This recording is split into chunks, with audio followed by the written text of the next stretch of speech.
Hi, this is Shui with a review of the Kybrid S2. Kybrid is a short form for Kyrie Irving series and hybrid. They had the first one. I don't think they used the name Kybrid back then, but nice touch. So the first Kybrid was a combination of the Kyrie 1, 2, and 3. So this one is a combination of 4, 5, and 6. As you can tell, the dominant species here is the Kyrie 4. The midsole and the outsole is from Kyrie 4, an exact duplicate. So it's not great. I mean, if you love the Kyrie 4 cushioning setup, great. This is going to be exact reprisal or a copy and paste of that, so you will love it. But personally, I have some issues with the Kyrie 4 midsoles. I like the fact that they use Cushlon. It's got a soft plush feel overall, but it's very low, very thin and very low to the ground and very minimal. They do have a zoom in at the back, but you hardly feel it. But of course, it's better than nothing. It definitely provides a little bit of an elevation at the heel, so you have a clear heel-to-toe drop. But on the forefoot, you just feel that plush, carpet-like comfort where you can curl your toes, but it's not going to provide the adequate amount of impact protection or shock absorption that will prevent you from having blisters all over the place if you run around for a prolonged period of time. So many people are complaining about if this is truly a hybrid and they want to bring some good elements of all the shoes. Why didn't they put the Zoom Turbo on the forefoot?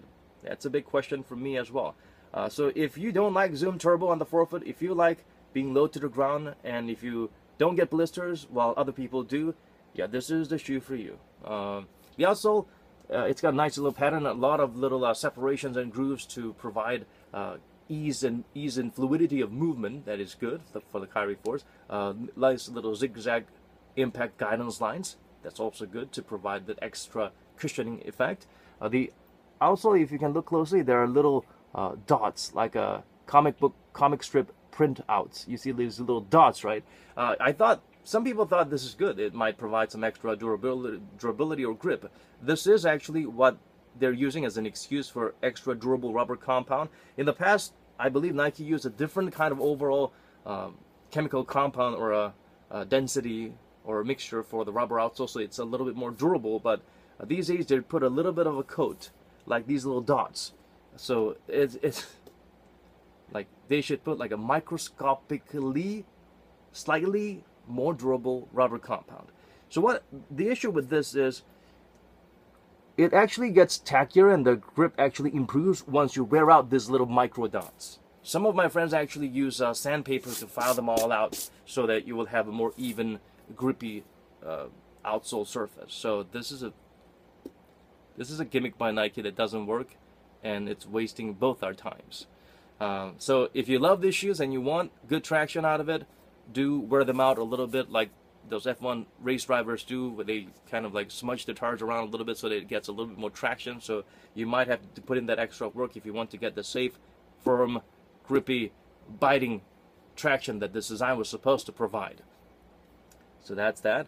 The midsoles, Cushlon midsole, so it's soft, but it's not crazy soft. It's like a minimal level of Luna Lawn casual walking shoes. It's not a basketball shoe type of cushioning that you come to know and trust.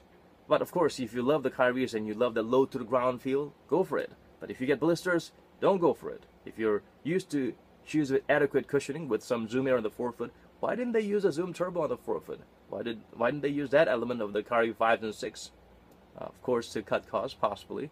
Or maybe some people, maybe Kyrie likes it lower to the ground and he thought a little bit of a microscopic zoom back at the heel and nothing at the forefoot was the best combination.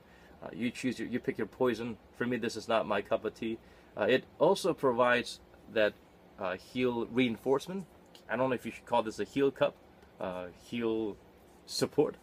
It's nice. It's soft yet firm.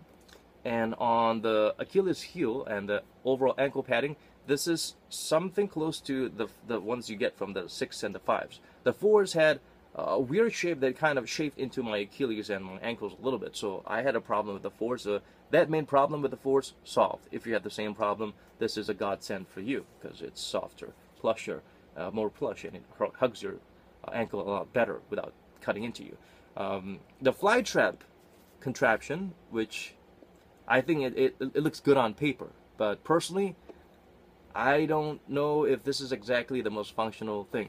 For one, if you try to release your release the locking mechanism to unlace your loops and let your foot in, there are limitations. So it's difficult. I've pulled the shoestring all the way up here, and still I have to like really squeeze my foot in there because it's not opening or giving as much as it could or should.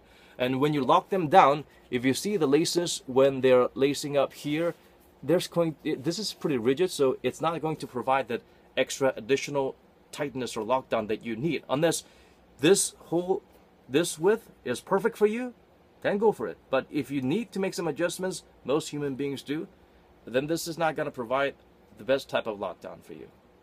But if you had a great one-to-one fit with a Kyrie 5's fly trap lockdown mechanism, by all means go ahead. Overall, it's a pretty expensive shoe. It's not exactly the most lightweight shoe. For a size 10, it weighs close to 500 grams.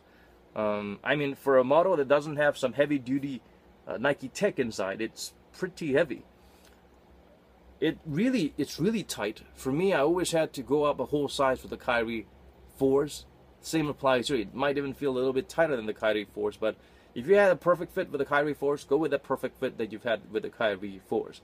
Most people who have problems with this little sides being a little bit too tight and gnawing up into your toes or your joints near your pinky toes, you probably want to go up a whole size like I did. Price range is pretty steep too. I don't think it's deserving of that price tag.